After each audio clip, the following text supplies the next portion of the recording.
My friend lived a happy family life. She and her husband raised a beautiful son. And when the son was 7 years old, he became very ill and needed a blood transfusion.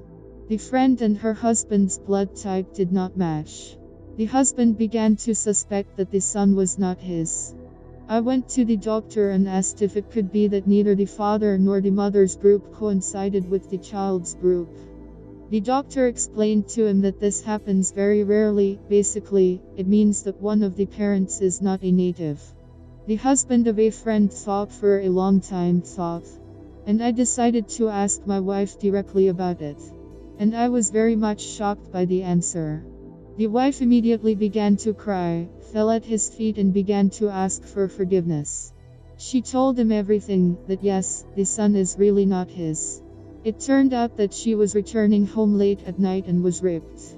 When she came home after that, she was afraid to tell her husband about what had happened. 2 weeks later, she found out that she was pregnant.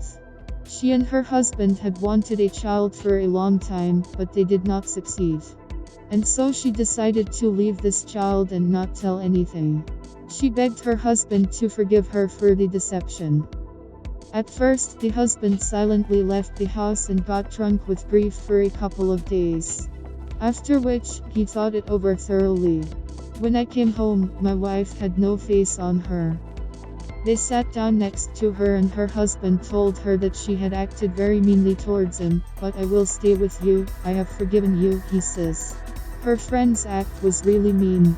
She should have immediately told her husband about the rape and reported it to the police. Over time they got better. My son recovered, my blood type was suitable for him, and I was happy to help him. A friend and her husband began to communicate more, to walk, to go to the movies. They were starting a new life. They didn't tell their son anything. They decided to let him continue to think that his friend's husband is his father. You won't believe it, their family is even happier than it was. I am very happy for my friend. She was lucky with her husband. She doubted him in vain, in his loyalty and love for the family. There are very few men like her husband, almost an endangered species of men. Not everyone is capable of such forgiveness. Most of them would have left the family without a second thought. And her husband truly and deeply loves my friend and son, and he does not care that he is not the father. I am very glad that there are such men. I am proud of my friend's husband for his acts. I am very glad that I know him.